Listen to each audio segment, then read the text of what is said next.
Hola, un saludo muy especial a todas y todos. Buenas tardes, buenas noches. Se están conectando a esta clase y a nuestro curso Humanismo Latinoamericano, el pensamiento crítico y la cultura ante el fascismo contemporáneo. Compañeras y compañeros de 20 países de la región, de Estados Unidos también y de Europa. Así que muchas gracias a todas y todos por el esfuerzo de seguir este curso. ¿Por qué es importante este curso? Primero porque en todos nuestros países, en los foros políticos, en los foros de pensamiento social, etcétera, estamos hablando sobre las nuevas tendencias y qué es lo que está pasando en nuestra región. Si bien es cierto, hay nuevas estéticas organizativas, los feminismos, ambientalismos, entre otros, también han tomado mucha fuerza organizaciones conservadoras con tinte fascista en los diferentes países de nuestra región, y eso aboca al sector no solamente de la izquierda, sino sobre todo del pensamiento político y social, qué es o cómo vamos a enfrentar estas nuevas tendencias que se están abriendo en nuestra región, que tienen muchas prácticas antiguas, que otras se van renovando, pero que al final atentan contra las democracias, atentan contra los derechos humanos, y eso es lo que hemos estado viendo de manera seguida en los diferentes países de nuestra región. Hablemos de la toma de los 3 poderes en Brasilia antes de la posesión de Lula, del golpe de Estado contra Pedro Castillo en Perú, de todos los procesos de guerra judicial, tanto Brasil, Ecuador, Argentina, Bolivia, que se han dado en nuestra región, y también sobre los golpes blandos, principalmente el que están aplicando no solamente en Honduras contra la presidenta, única mujer presidenta de la región, Xiomara Castro, sino además también con Gustavo Petro en Colombia. Todo esto tiene aristas, todo esto tiene una serie de componentes y de factores que los vamos a ver alrededor de todo el curso. Hoy abrimos este curso como Instituto para la Democracia Eloy Alfaro, IDEAL, presidido por nuestro compañero expresidente del Ecuador, Rafael Correa, pero además este curso tiene una particularidad, que hemos hecho una gran alianza porque el debate justamente es tan profundo y está presente en todos los espacios que este curso se cuenta con el apoyo y la alianza de la Secretaría de Cultura del Gobierno mexicano, presidido por el presidente Andrés Manuel López Obrador, por el Centro de Cooperación Cultural Floreal Gorini de Argentina, presidido por Juan Carlos Junio, y por la Casa de las Américas de nuestra querida Cuba, presidido por Abel Prieto. Así que entre estas 4 instituciones, pues abrimos este curso Humanismo Latinoamericano. Agradeciéndoles nuevamente a todas y todos los que se han conectado, queremos arrancar, y ya como vemos aquí en set tenemos para arrancar con muchísima altura este curso, pero sobre todo con mucho contenido, pero sobre todo con mucha reflexión y pensamiento crítico. Yo quiero decirte, Paco, en lo personal, que a mí me encanta, y decíamos, el Paco es el rey del desmadre. Así que tenerte aquí para abrir este curso es justamente lo que queremos mostrar también como una línea política ideológica para caracterizar este nuevo momento que está viviendo la región, y que además cuando hablamos del segundo ciclo progresista, o como quieran llamarle, pues se abrió con Andrés Manuel López Obrador desde México. Y eso para nosotros tiene un significado sumamente especial. Y además, que nada más ni nada menos, estamos aquí en el Centro Cultural Los Pinos, que fue la última casa presidencial del expresidente Peña Nieto. Cuando sale Peña Nieto, que además yo debo ser testiga, yo había llegado recién a México y esta casa estaba vaciada, Paco.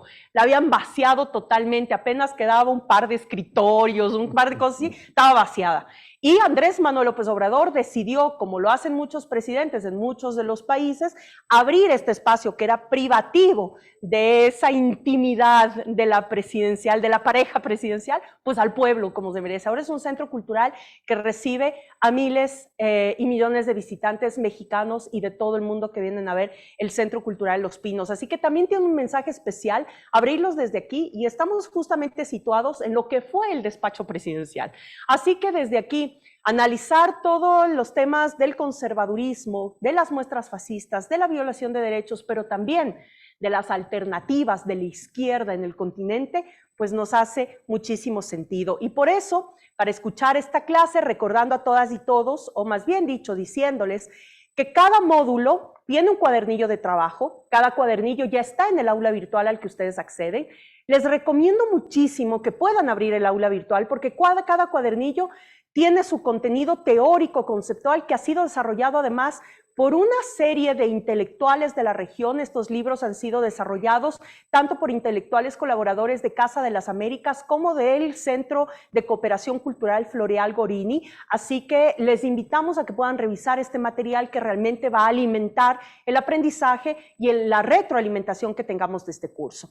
No me alargo más. Quien quiera hacer preguntas al final de la clase lo pueden hacer en el chat de la plataforma. Si no, solicitan la palabra y conforme vayamos con el tiempo se harán algunos bloques de preguntas y las que queden pendientes pues las seguiremos contestando en el foro del aula virtual. Así que bueno, arrancamos. Les presento a nuestro primer docente de esta clase con la que abrimos nuestro curso. Él es escritor, activista de izquierda y sindical mexicano, es fundador de la Brigada para Leer en Libertad, proyecto cultural de fomento a la lectura y de la divulgación de la historia de México, narrador de diversidad de géneros literarios, entre los que sobresalen obras bibliográficas como las dedicadas a Pancho Villa y Ernesto Che Guevara. Debo decir que además Paco Ignacio es uno de los que más ha generado la vida y la historia de estos dos personajes y los podemos encontrar no solamente en una vasta gama de libros, sino además de documentales que están en las diferentes plataformas, así que véanlas también. Y él es uno de los más destacados cultores de la novela policíaca en América Latina, al punto de haber creado y dirigido hasta el 2012 la Semana Negra de Gijón. Cabe subrayar la importancia de su faz de comunicador gracias a haber dirigido y protagonizado documentales sobre la historia de México y sus procesos revolucionarios. En el 2012 se desempeñó como secretario de Arte y Cultura del Comité Ejecutivo Nacional del Movimiento Regeneración Nacional Morena y en el 2018 fue nombrado director del Fondo de Cultura Económica, que ventajosamente la tenemos como extensiones en varios de nuestros países, así que todos también a ir, visitar y leer lo que está en el Fondo de Cultura Económica. Y con esto les dejo en manos y en esta clase con Paco Ignacio Taibo II. Bienvenido, Paco. Gracias. Las pretensiones de todo de lo que debemos hablar, lo que nada se nos puede olvidar, lo que son demasiadas. Porque lo que pasa es que estamos colocando un mismo plano de reflexión, los efectos reaccionarios, pendulares, a las victorias electorales progresistas en América Latina. No nos los esperábamos, éramos tan inocentes para pensar que no se iban a producir estos efectos pendulares cuando los gobiernos progresistas estaban poniendo en entredicho, en duda y en estabilidad a las grandes fuerzas del capitalismo criollo y de los impactos de las intervenciones internacionales. No nos esperábamos que esto sucediera. Nos preocupa, por otro lado, el auge del pensamiento, más que el pensamiento, hablar de pensamiento es hacerles un favor, de la acción de proyectos fascistas y neofascistas, sobre todo el impulso de los partidos fascistas ultraderechistas europeos que están alcanzando cotas de proximidad al poder muy grandes. Nos preocupa el problema de si este es un debate político o es un debate cultural o es un debate político-cultural o no es un debate, sino es un problema de confrontación de modelos, de formas de actuar. Nos preocupa desde el gobierno donde lo tenemos y desde la oposición donde sobrevivimos y las respuestas son diferentes. Y nos preocupa un eterno debate, eterno, sobre el papel de la cultura en el accionar político. La época en que las cosas parecían claras era terrible porque no lo eran.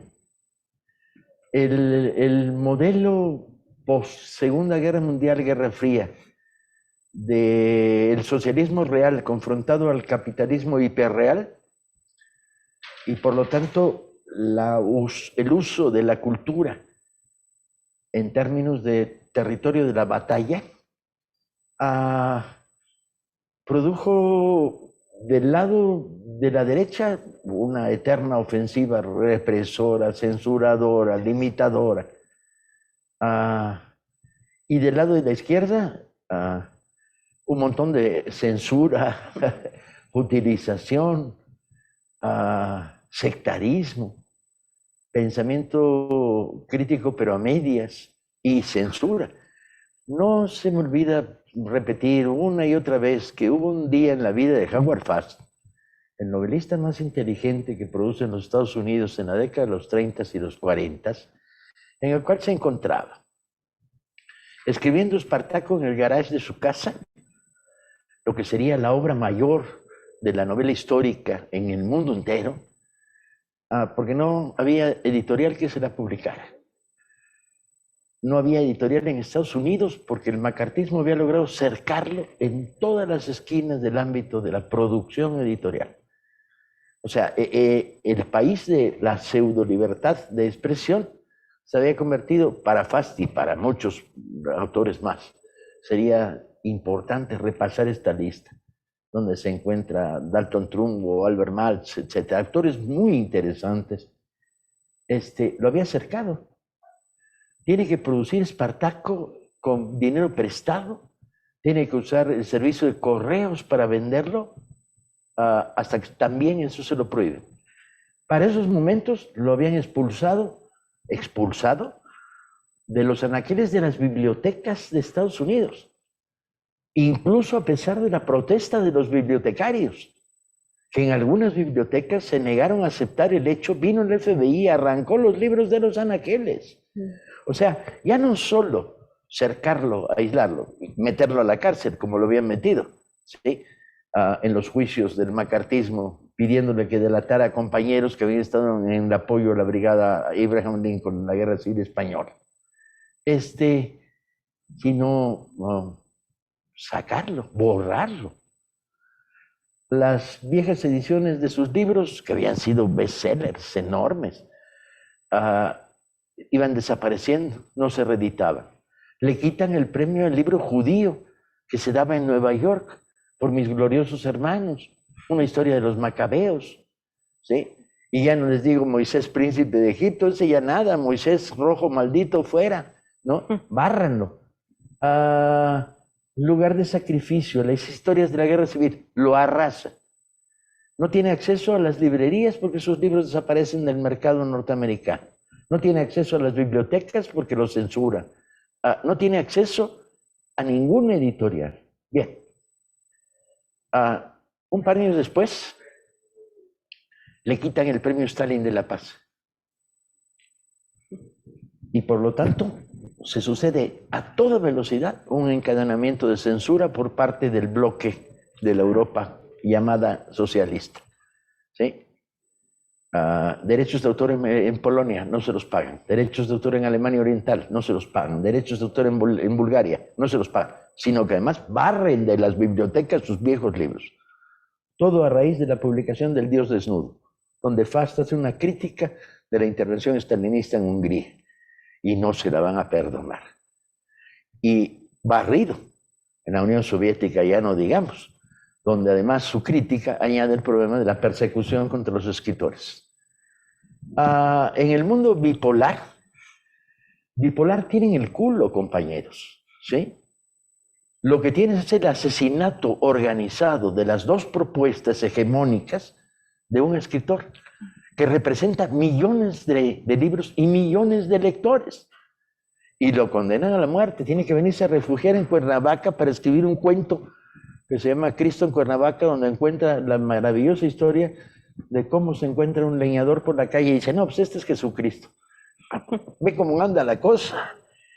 Tardaría años en salirse del cerco del macartismo a raíz de que le compran los derechos de cine de Espartaco y se rompe la dictadura macartista en Estados Unidos. Pero la dictadura soviética no se rompe, esos libros siguen prohibidos en Europa Oriental, ¿sí? Y no sería hasta la apertura del Glasnost, donde nuevamente, aunque ya todo el mundo se había olvidado quién era Howard Fast. ¿Qué les quiero decir? Que en aquella época era fácil decir Fast, traidor, abandonado al partido, porque todo giraba en torno a la bipolaridad de los partidos comunistas stalinistas y el peso agobiante, macabro del aparato político del Estado.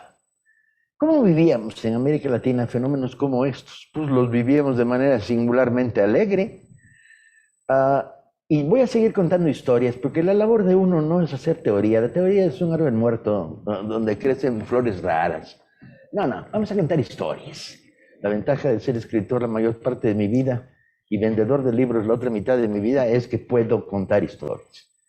Amado, Jorge Amado, todo el mundo, Gabriela, clavo y más clavo y canelas y cosas así, el exotismo, la exuberancia. Bien, Amado, en un momento de su vida, muy vinculado al Partido Comunista y a la izquierda brasileña, dice, tengo que escribir un libro sobre la epopeya más grande que se ha vivido en Brasil. Y escribe un libro sobre la columna Prestes, el general revolucionario que recorre la mitad del país en armas.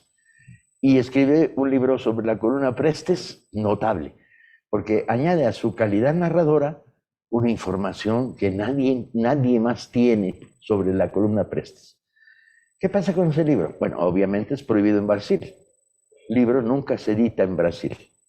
Y luego se publica en Argentina. Pero Perón, por hacerle un favor al gobierno brasileño, lo prohíbe. De tal manera que ese libro solo llega de la imprenta a la editorial y desaparece. Tardaríamos 60 años en recuperar el manuscrito. Y además con razones muy extrañas, que son las siguientes. ¿Qué pasa con Amado hoy en día? Amado está capturado por las transnacionales literariamente hablando, él muerto ya, sus herederos, con contratos de protección, que hacen que las transnacionales tengan los derechos de sus obras claves, pero no lo publiquen. Lo tienen bloqueado.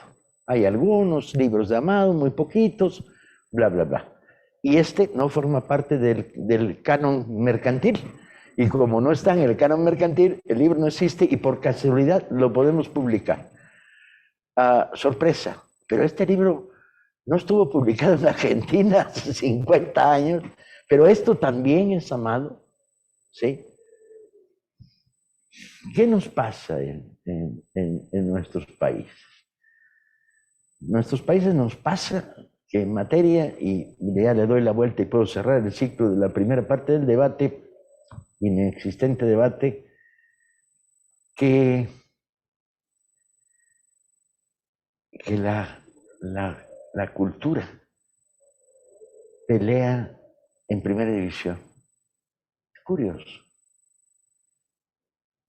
Cuando me meto en un debate intrincado y de navajas abiertas con intelectuales franceses, amigos míos, escritores, yo les digo,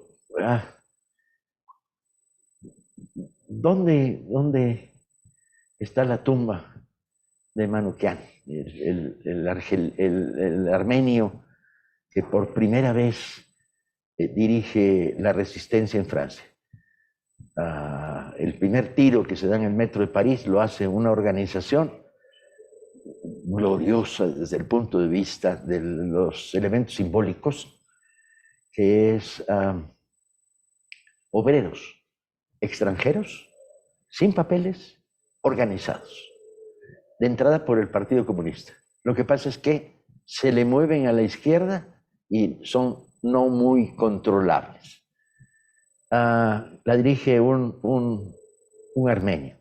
Pero ahí están judíos polacos que vienen huyendo del fascismo y trabajando en Francia, judíos checos, judíos, ya no importa, porque si te pescan te matan, ¿sí? En la época del apogeo nazi desde Alemania, que se va extendiendo a Bulgaria, Hungría, etc. Argelinos, desde luego, mauritanos y desde luego cientos de españoles que perdieron la guerra civil española y que están trabajando semilegalmente en Francia. Bueno, esta organización es la organización que dice, ante el fascismo solo hay una respuesta, que es tiro y bala. El Partido Comunista está frenando, está en proceso el pacto Hitler-Stalin, y por lo tanto no quiere aumentar.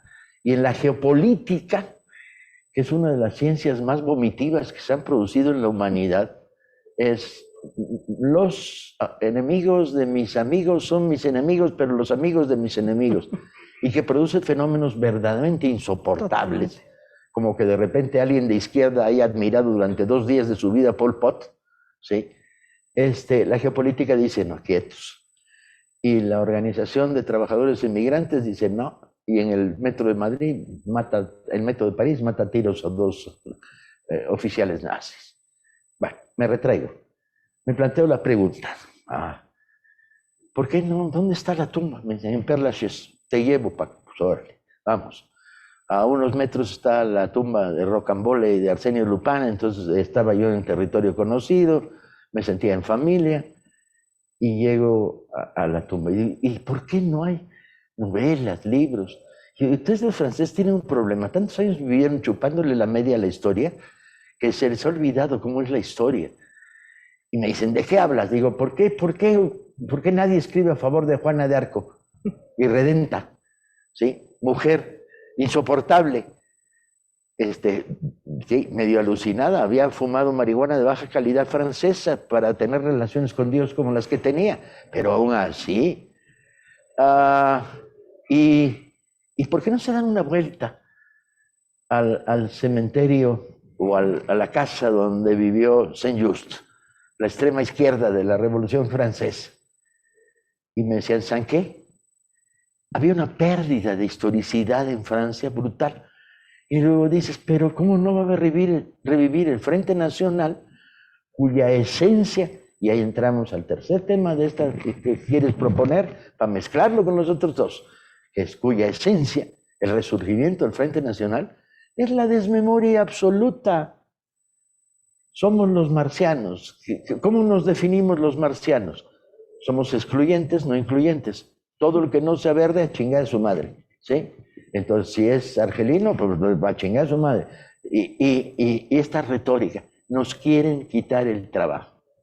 Y solo la cultura tiene respuestas. Solo la cultura tiene respuestas.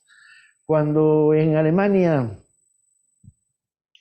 se publica un libro como Cabeza de Turco, y que se difunde masivamente, el argumento central que estudia las historias de los turcos en el mundo laboral alemán y lo que pasa. Y es narrativa pura, es nuevo periodismo en el mejor de los sentidos de la palabra. La pregunta que hace continuamente es, ¿te estoy quitando el trabajo? ¿De veras quieres trabajo de limpiar residuos nucleares? ¿De veras quieres trabajo de limpiar baños de mierda en estacionamientos? Y es esta reflexión la que es de una potencia. La cultura es espacio de resistencia, es reflexión, y cuanto mejor y más cálida y más inteligente es, más potente es las posibilidades. Eso me lleva al cuarto piso de lo que quieres discutir, que es como es todo, pues no tengo problema, voy a seguir bailando con singular alegría. ¿Qué hacemos con los talibanes? Nos preguntábamos. Y decía, bueno, tirarles bombas, desde luego, ¿no?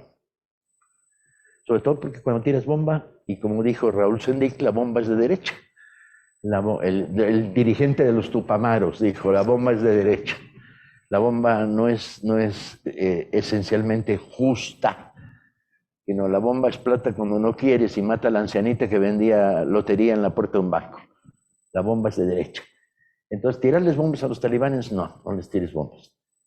Pues, ¿qué les tiramos? Porque están verdaderamente promoviendo el regreso a la prehistoria, a condenación de la mujer en todas sus comunidades a estado de cosa, a destrucción de los pocos avances que se han producido en Afganistán en términos de la creación de una generación entera de enfermeras a la que expulsan de las escuelas y les dicen, nunca más. ¿Sí? ¿Qué les tiras? Pues yo decía, ¿sabes qué? Hay que promover dentro de la comunidad progresista de Hollywood, que es una de las pocas cosas que de vez en cuando te oye cuando le hablas desde el mundo, que los bombardeen era en la época de las videocaseteras. Les bombardeas en paracaídas una videocasetera que se puede enchufar, si hacía falta le metías un transformador que le diera un poco de corriente hasta en medio de las montañas, y un cassette con la película Hilda. que es donde se quita el guante. Y todo el mundo me miraba como diciendo, ahora el que ha fumado marihuana de baja calidad eres tú, Paco.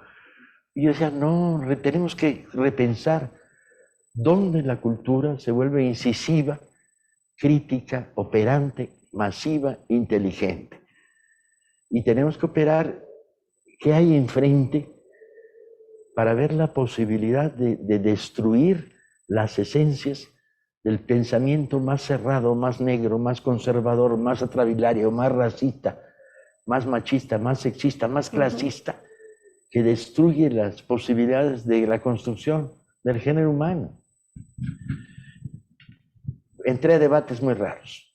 Y un compañero me dijo, mira Polonia. Veo Polonia. Yo veo las cosas que me dicen que vea, o sea, no hay problema, veo. ¿Por qué los trabajadores de la Ford Motor Company polaca, cuando se destrona el régimen del socialismo irreal, votan por la privatización? Yo, ay, güey, qué fea pregunta. Digo, cuando habían probado por la nacionalización, no, porque era una empresa nacional ya. Por la nacionalización burocrática, la estatalización, pues no, porque eso ya lo tenían y no servía. Pero por el control obrero, maldita sea, tenían el poder. Había sido Solidaridad la que había ganado la revolución antiautoritaria en Europa Oriental. Y votan por privatización. Y uno dice, ay, güey, qué feo se siente. Y esta pregunta es una pregunta recurrente. ¿Dónde está la historia?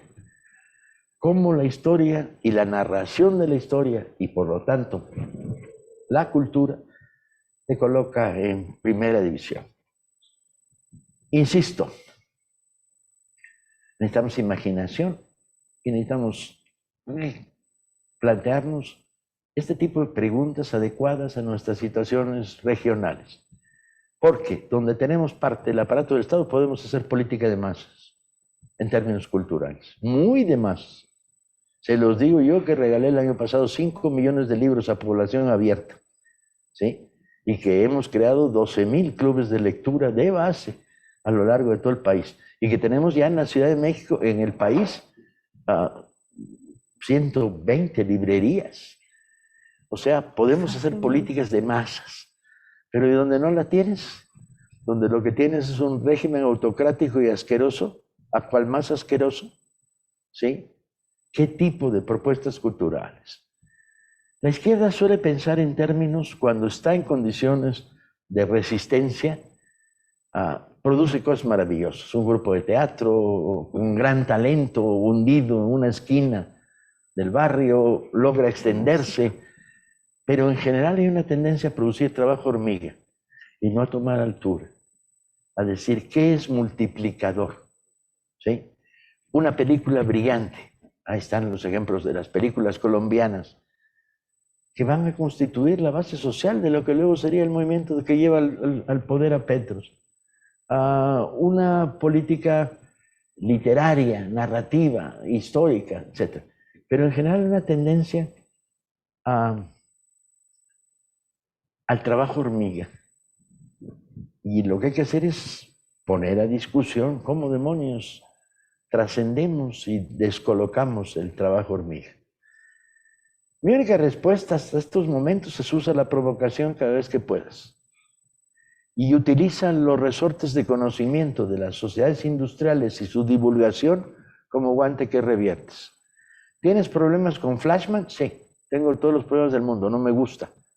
Es un güey que es tan rápido que no tiene tiempo para leer, ¿no? ¿Tienes problemas con el hombre araña? Sí, porque decide interrumpir su educación cada vez que puede. ¿Pero tienes problemas con los 7 enanos de Blancanieves? Y me digo a mí mismo, no, lo que tengo que hacer es volverlos a dar un tono de realidad, que es, ¿qué son los 7 enanos de Blancanieves? Los 7 enanos de Blancanieves son mineros, proletarios, vale, bien. Por lo tanto, ¿qué cantan cuando van por el bosque? Cantan, ailo, a casa a descansar. Mi madre, son proletarios. Van por el bosque y van cantando: arriba, parias de la tierra, en pie, famélica legión. Son enanos proletarios, chinga. Hay que reivindicarlos, hay que traerlos, sustraerlos. Moverte en la cultura de masas tiene la gracia de que puedes jugar en primera división estando en tercera división y en minoría absoluta. Puedes provocar, puedes avanzar. Y tienes que poner en el programa político-cultural, tanto como estás en la oposición como si estás en la vanguardia, tienes que poner en el centro del programa político-cultural las claves político-críticas de los momentos que estás viviendo en cada país. En algunos lugares, la crítica cultural al machismo es más importante que la crítica física al machismo.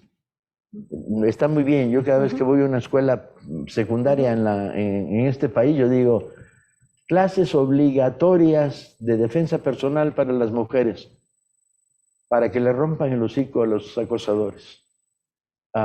Y causa júbilo por parte del sector femenino y reacción de pánico por parte del sector masculino, que diciendo: a esta le van a enseñar karate, me va a romper el hocico a la primera de cambio.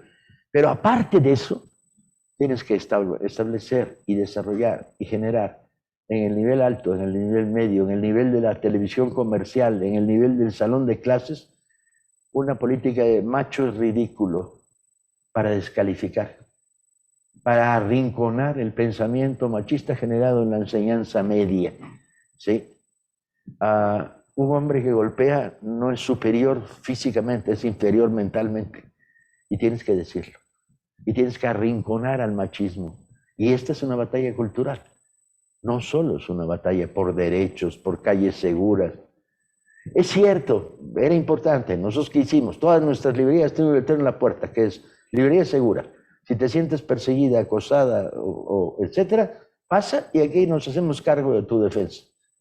Y llamamos por teléfono a quien haya que llamar, y mientras estén dentro de la librería, ten por seguro que se acabó el acoso.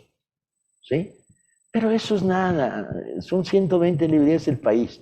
Lo que hay que hacer es política cultural. La puedes generar desde el aparato del Estado, a veces sí, a veces no. Donde desde luego la puedes generar es de la sociedad creativa. ¿Con qué tropiezas? Pues tropiezas fundamentalmente con que hay culturas en pugna. ¿Y cuál es la cultura dominante? La cultura del dinero. El neoliberalismo que ha puesto encima de nuestras cabezas y en nuestros países. Uca uca, el que lo encuentra se lo emboruca. Como tenemos un público latinoamericano, esto hay que ejercer un proceso de traducción. Uca uca se entiende, ¿no? Emborucarse es metérselo. ¿Dónde? Es un problema de cada cual. ¿Sí? Por lo tanto, la filosofía de el dinero, péscalo, agárralo, no lo dejes pasar. La mercantilización. ¿Sí? Cuando discutes con editores sensatos, simpáticos, ¿por qué publicas tanta mierda, compadre? Te dicen honestamente, porque, oye, esto me da dinero para publicar libros decentes, y no les falta razón. Es verdad. Sí, pero al mismo tiempo tenemos que el mercado del libro en América Latina está dominado por autosuperación y literatura chatarra. ¿Y esto puedes reglamentarlo? No. Lo que hemos podido hacer en las librerías del Fondo de Cultura, no distribuimos autosuperación. ¿Pero vamos a censurarla? No. Que las vendan en los supermercados, en las tiendas comerciales, que haya libertad. ¿Vamos a criticarla? Sí, donde podamos vamos a criticar. Vamos a decirles mentira y charlatanería, que te curas el cáncer poniéndote piedritas calentadas al sol. Y no solo es charlatanería peligrosa, porque produce muertos. Vamos a denunciar que un libro que se llama ¿Cómo ligarte a tu secretaria y no morir en el intento? Es un libro que tiene 96% de fracasos. O sea, no vas a decirles, es una mamada machista. Les vas a decir, no funciona.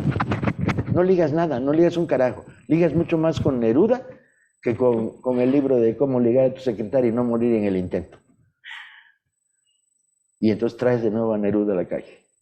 Y me gustas cuando callas porque estás como ausente. Y es medio machista, pero no importa, lo pueden usar las niñas llamándole a los niños. Y provocas, y provocas, y provocas. Y vuelves la cultura un instrumento de provocación y de interconexión entre el trabajo de abajo y el trabajo de arriba. Hemos tocado uno por uno los 27 temas que querías. Sí, a toda velocidad además, porque si no, no me divierto. Y si vengo a dar una conferencia es porque me lo paso bien, francamente. Tengo la percepción de que una conferencia en la que me aburro, ustedes también se aburren.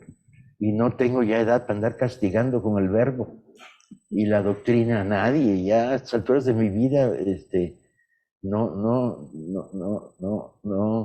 He perdido las obligaciones de la doctoricidad académica. ¿Suena muy irreverente? Sí, es irreverente, porque la cultura es, por esencia, un fenómeno de irreverencia. Es un fenómeno de proponerte lo que no querías tener, lo que no sabías, de desconcertarte. En el mundo del libro tienes que pasar de la idea del lector que te sigue pasivamente al lector que desconciertas y lo obligas a que combata contigo en el libro. En el mundo del teatro tienes que lograr que nunca sea previsible. Y en el mundo del cine bastante haces con juntar el dinero para hacer tu película. No, y ya ven cómo realmente era importante empezar con esta clase en un tema fundamental. Es decir, cómo combatir. Y a veces, Paco, las propias izquierdas, incluso las propias organizaciones que se van generando, se van burocratizando y nos olvidamos de esa creatividad que nos da ser calle, oposición, de ser más imaginativos porque exactamente no hay recursos. Y cuando empieza a haber recursos, entonces nos empezamos a burocratizar. Y la lucha es eso. La lucha se convierte en estática, en formal, y ahí terminamos perdiendo. Sí. Porque la formalidad sin dinero. Y con dinero. Con dinero. No, porque la derecha, digamos, usa su dinero para ocultar sus faltas de creatividad. Y nos mete en el mundo del marketing, en el debate político del marketing. ¿Qué tenemos nosotros a favor? Justamente la creatividad popular, la que sale de los pueblos, la irreverencia. Este curso lo siguen, el 80% de este curso, Paco, son estudiantes que tienen entre 18, o sea, que son menores de 40 años, ¿ya? Es decir, son jóvenes que vienen de partidos políticos, organizaciones políticas y que se están formando como cuadros políticos en sus respectivos países. Vemos cómo desde la política pública disputas, ¿no? Cómo desde la política pública, quienes ejercen política pública y quienes ejercen desde los partidos algún tema de representación o de dirigencia partidaria, pues la disputa, pero ¿qué tipo de disputa? Y lo que planteamos es justo, la disputa diferente, la disputa que te irrumpe, que te hace pensar, que te hace confrontar, lo que aprendes y lo que ves regularmente con lo que debemos hacer para volver a reconectarnos con una población que es variante, que es cambiante, que además necesita de ilusiones movilizadoras.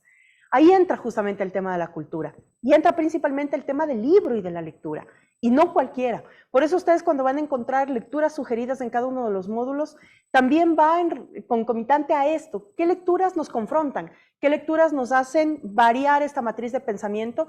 Porque además la primera década del siglo XXI, donde tuvimos mayoría de gobiernos de izquierda y progresistas, una de nuestras jaladas inmensas fue el cambio de la matriz cultural. No trabajamos sobre eso.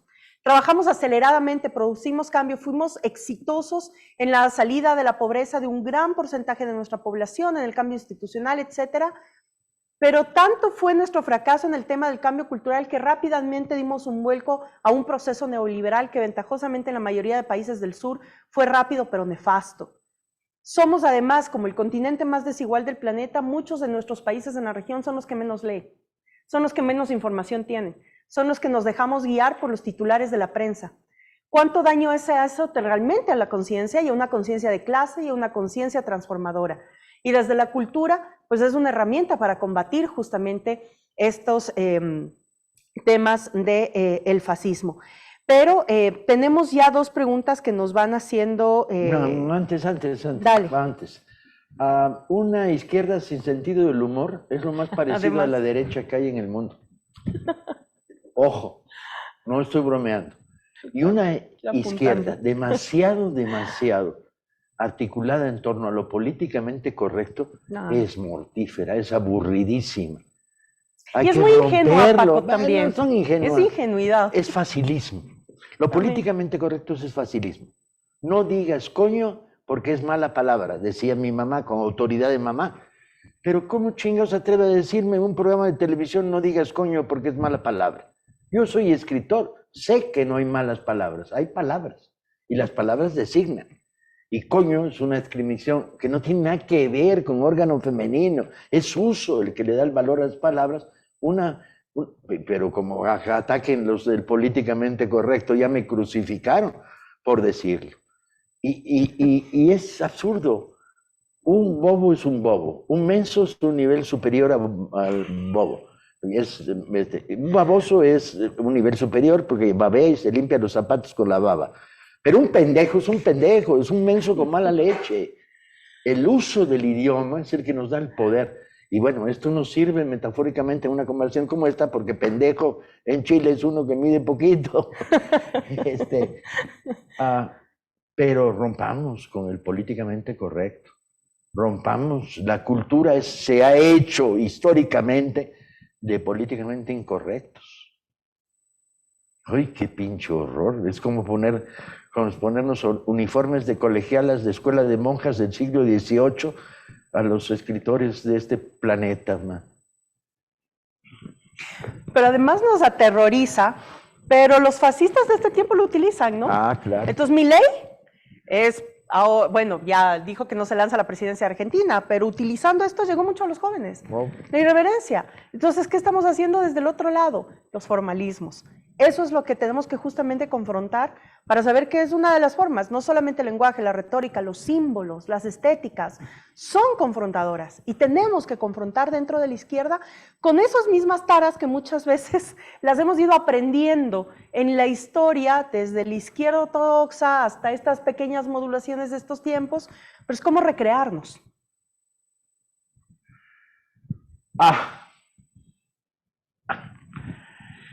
Estaba a punto de que me corrieran de este programa hablando mal de sus patrocinadores y por qué usan corbata con tanta frecuencia. Adelante, no voy a caer en la autoprovocación, que es el nivel superior de... Vamos ya receptando ahí algunos mensajes en el chat, pero hay una. Bueno, ya nos dijo un poco sobre la experiencia de los libros, nos comentaste el año anterior cuánto. Voy a anclarle esta tal vez a una inquietud propia, pero dice... compártenos tu experiencia sobre el trabajo que se ha hecho desde la Brigada para leer en libertad, siendo este un esfuerzo que permite enfrentar la narrativa fascista, pero también un ejercicio movilizador y emancipador. Sí. Y nos relataste un poco lo que había pasado aquí en México con la entrega de libros acá, pero ¿qué es lo que estás sintiendo también a través del Fondo de Cultura Económico que ya tienen en varios países, que sería también un buen determinante para este análisis? Y la otra... No, qué vole, una pregunta que tiene 3 preguntas, eso es trampa. Y la otra, que es en medio de esta pelea por el sentido del mundo, ¿qué papel tiene la lectura y el objeto libro en la formación de la memoria y la conciencia? Vale, voy por la última, vamos. Que es la facilita, me la pusieron en bandeja de plata. Sin libro no hay lector, sea cual sea el formato. Puede ser libro en papel de fumar, pasado clandestinamente por abajo de las puertas de una cárcel, puede ser libro físico, puede ser libro digital, puede ser audiolibro. Sin libro no hay lector. Sin lector no hay posibilidad de divulgación, difusión y traslade de información. No hay posibilidad de creación de pensamiento crítico. O el libro es uno de nuestros instrumentos, bajo cualquiera de sus formatos. No entremos ahora en el absurdo debate de si el libro en papel está muerto o no. Bajo cualquiera de sus formatos, sin circulación de libros, no tenemos capacidad para generar en nuestras sociedades pensamiento crítico. Cada vez que nosotros ayudamos a construir un lector en México, en Argentina, en Chile, en Ecuador, en los lugares donde tenemos sedes del Fondo de Cultura, lo que estamos haciendo es ayudando y estimulando a un ciudadano para que adquiera pensamiento crítico ¿ante qué? Ante la vida cotidiana, ante los mecanismos de información que sufrimos en todos nuestros países, donde el enemigo fundamental no son los partidos políticos de derecha, son la estructura mediática informativa, es el verdadero poder de la derecha. a crear poder de este lector en torno a la construcción de los símbolos imaginativos y la manera como percibe los modelos que van a estar en su vida. Dicho de otra manera, si lees, ¿de quién va a ser el sticker que vas a pegar en tu mochila? ¿De Dora la Exploradora o de Gramsci? Yo, sin duda, Dora la Exploradora. No veo a un adolescente con sticker de Gramsci que está con una cara de seriedad y con lentecitos. Pero hay en medio variaciones que no son tan radicales, y que permiten que establezcas modelos vitales. La mujer rebelde o la mujer pasiva, Madame Bovary o Monsieur Bovary, el libro brillante de la escritora italiana. Los modelos, como quién quieres ser cuando eres grande. Yo quiero ser como Guillermo Prieto, poeta mexicano del 19, tan irreverente y tan desastroso, que siempre había algún amigo suyo que cuando iba a dar una conferencia tenía que cepillarlo para quitarle las migas del pan que había comido en la entrada del lugar donde daba conferencia. Los modelos que vas creando, la literatura construye un mundo de aspiraciones, de Robin Hood en el bosque. ¿Qué hace Robin Hood en el bosque? Va vestido ridículamente, faldita de cuero, sombrerito con una pinche pluma horrible, pero trae arco infalible, fecha infalible y domina el bosque de Sherwood. Y trae jodido al sheriff. El sheriff es un símbolo de autoridad represivo policíaca. Que lo digan si no los compañeros de Jujuy. Pa' pronto, pinche tal sheriff, dale. ¿Y qué hace? Pues le roba a los ricos para dárselo a los pobres, compañeros. Cuando tienes 11 años, ¿es ese una lectura que para producir una relación? Y ya si tienes 18 y lees a Bertolt Brecht cuando dice que es más honesto asaltar un banco que fundar un banco, y no estoy proponiendo que andemos por ahí asaltando bancos. Estoy proponiéndoles una metáfora que guía su maduración sentimental. Por lo tanto, el libro juega en primera división. Cuanto más extiendas la lectura y que lean lo que quieran, y que lean como quieran, y que lean en colectivo, y que lean individual, igual que cuanto más extiendas el teatro y el cine como grandes articuladores informativos, informativos, tienes una sociedad más crítica. Están lloviendo las preguntas, parece que no te vamos a dejar y no, vamos a hacer algunas más porque está muy interesante, porque además hay preguntas interesantes. Fran García Trillo nos dice, si la cultura es producto de las relaciones de poder y producción, ¿cómo puede surgir una cultura contrahegemónica y de oposición ante el dogma de la derecha y el liberalismo económico? ¿Cómo evitar que el sueño del mercado y el dinero atrape a una cultura genuina? Lo que pasa es que parte de una propuesta simplista. La cultura es hija de un universo regido por reglas de mercado. Y tú dices, no, porque en las noches yo escribo lo que me sale de los cojones, amigos. Porque el organizador teatral en Cartagena, que está reuniendo al equipo para producir una obra que cuente la experiencia, lo está haciendo fuera al margen del mercado, porque la creación cultural está abrumada de experiencias, la creación de productos culturales, de experiencias generadas a contracorriente. Abrumada, donde quiera, busca. Y cómo escribía Emilio Salgari las novelas antiimperialistas de Sandokan y Los Tigres de la Malasia. Lo escribía a centavo la página. Era todo lo que le pagaba. Y escribía con mucho diálogo para que creciera, la página fuera más gorda. No estás en las reglas del mercado. Yo no sé, toda la historia de la creación cultural revienta las reglas del mercado, revienta los impositivos mercantiles de su época. Conan Doyle va a triunfar con Sherlock Holmes, novelas que no le gustaban. Y sin embargo, las novelas que le gustaban, como La Guardia Blanca, eran novelas históricas muy aburridas. El mercado, en un sentido positivo, va a revelarle por dónde va bien y por dónde iba mal. Pero el mercado, en un sentido estricto, mercantil, hubiera matado las novelas de Holmes, hasta descubrir que era la gallina de los huevos de oro. El mercado y el pensamiento mercantilista neoliberal va a estar incidiendo continuamente.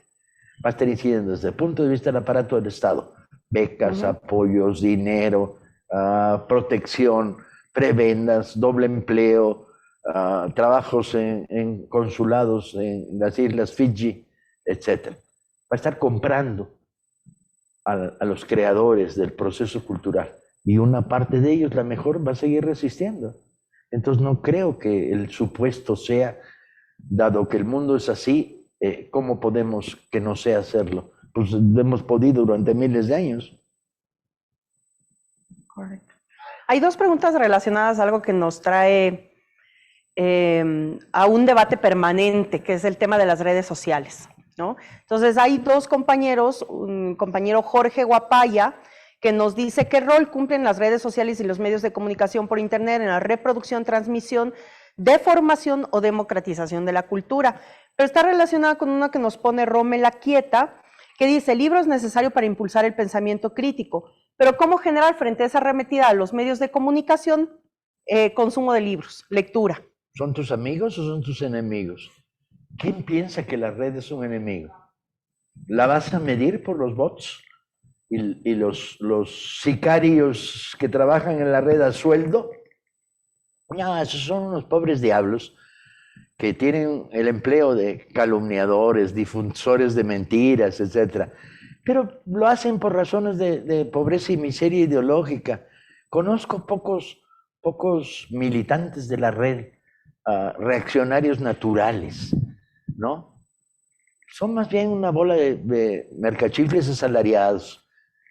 Hay que ir a la batalla, la red es nuestra, la red es democracia, la red es contrainformación, la red es contra la versión oficialista falsa o la versión calumniadora de la derecha falsa, la respuesta, adelante.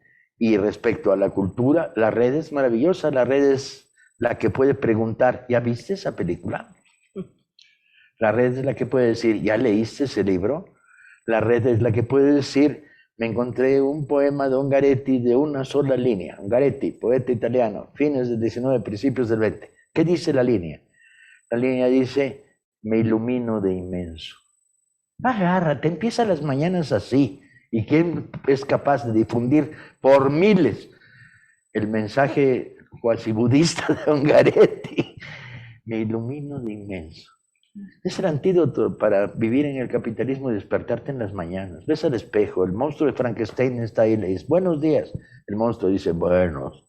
¿Y qué qué? ¿Sigue siendo izquierda? Y dice, carajo, tengo más de 70 años aquí. No alcanza el dinero para comprarme, no estoy a la venta, soy de izquierda, claro. Y entonces, y tú dices, me ilumino de inmenso. Para ser un marxista libertario como soy yo, apelar a Ungaretti como mantra mañanero, pues es medio loco, pero no da malos resultados. Eso es la cultura. La cultura es provocar, jugar en primera división, subirte al caballo equivocado, subirte al revés al caballo y el caballo se va en sentido donde tú vas. No tener caballo. La cultura es seguir pedaleando aunque te quiten la bicicleta.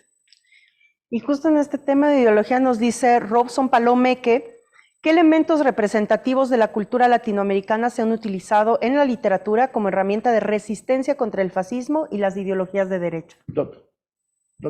Léete de nuevo, léete completo a Galeano si no tienes mayor arsenal librero cerca de tu casa. Todo. Lee por donde quieras. Te vas a encontrar que en el mundo del libro, en el mundo de la literatura, la batalla contra el fascismo es una batalla permanente. ¿Sí? Con pelos, con señales, que muestra los efectos destructivos. Nosotros acabamos de publicar la formación del novelista polaco. Y cuando la leí hace 3 meses que la publicamos, cuesta 20 pesos además, porque otra de las políticas nuestras es bajar el precio de los libros brutalmente, para que no sea obstáculo para que la gente acceda a la lectura. Cuando la leí, a raíz de la publicación hace 3 o 4 meses, salí más antifascista que de costumbre.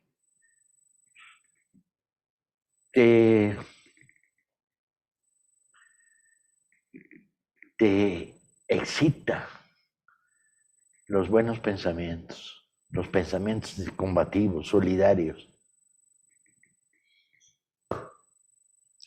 Mira, Alonso Tadei nos dice, ¿qué hacer con los promotores culturales escépticos? Con aquellos que se mantienen en la neutralidad.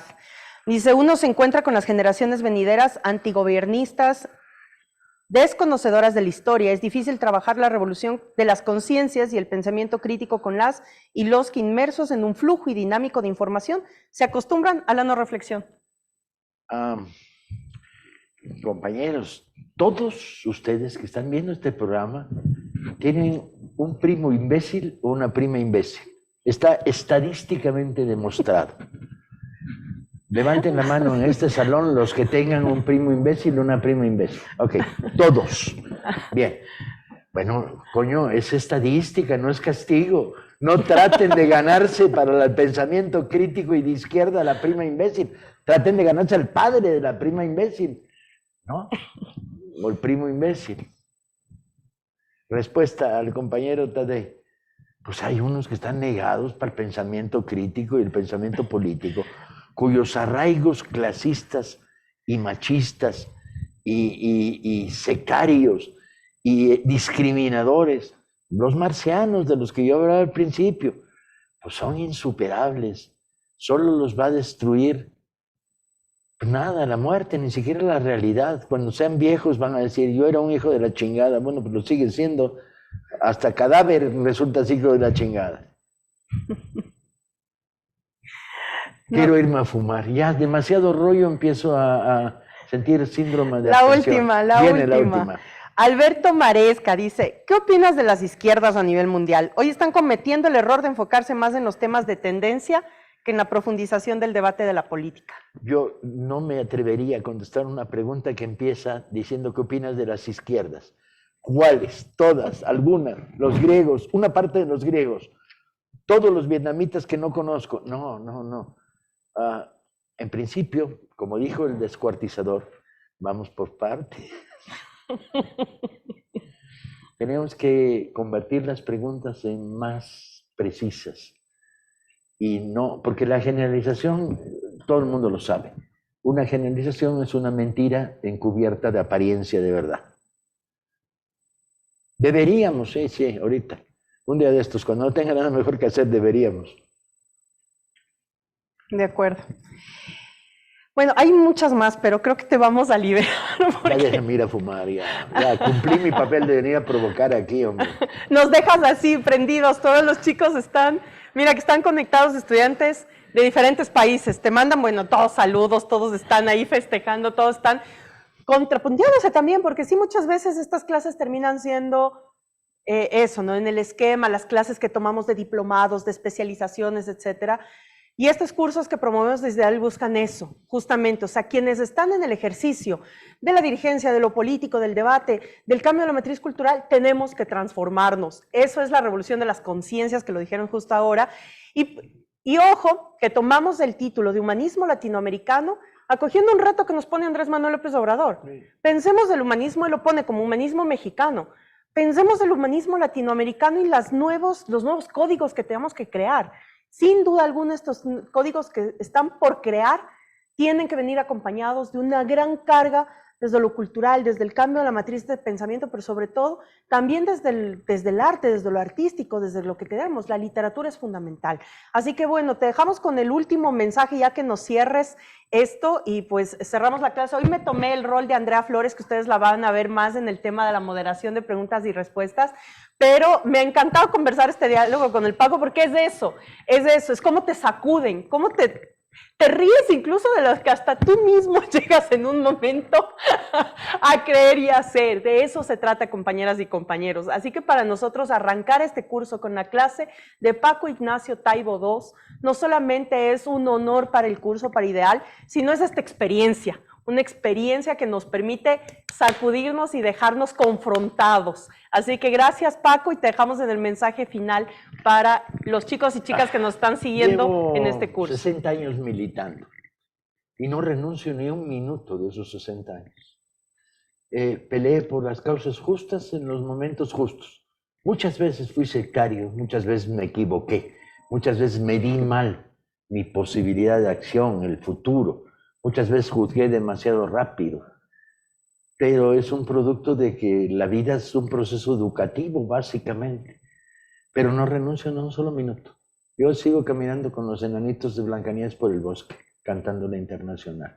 Y a veces me peleo, y me peleo con mucha gente, y le digo, a ver, la culpa no la tienes tú, compadre, de ser un marxista marxisnero, que vives de dar cursos en la academia sobre marxismo en 30 universidades, y eres un hombre del sistema, ¿sí? Los marxistas que estás formando son tan académicos que les enseñan a los neoliberales a ser neoliberales. Pero la culpa no es tuya, la culpa es de los pinches sectarios de Carlos Marx y Mikhail Bakunin, que se pelearon en la Primera Internacional y nos rompieron el Frente Amplio desde entonces. Hasta ahí. Gracias, agradecemos a Paco Ignacio Taibo II. Con esto cerramos esta clase. No tienen idea todos los jóvenes que están aquí en el set también. Así que bueno, entren al aula virtual, revisen el material que está ahí, estudiémoslo y también siempre después de cada charla dejamos un temita para debate y continuar este debate en el foro del aula virtual. Así que gracias a todas y todos, pendientes, todo se dice por correo, todo en el aula virtual. La próxima semana tendremos nuestra próxima clase. Así que un abrazo a todas y todos. Fuerza a los que están desde Argentina, que están viviendo esta arremetida horrorosa en Jujuy, muchísima fuerza a Colombia, que está viviendo un golpe blando, fuerza a todos los países que estamos sintiendo nuevamente una arremetida neoliberal, conservador y con tintes fascistas en plenos momentos de transformación en muchos de nuestros países. Así que un abrazo, nos vemos la próxima semana y gracias a todas y todos por conectarse en esta primera clase del curso Humanismo Latinoamericano, la cultura y el pensamiento crítico ante el fascismo contemporáneo. Nos vemos la próxima semana.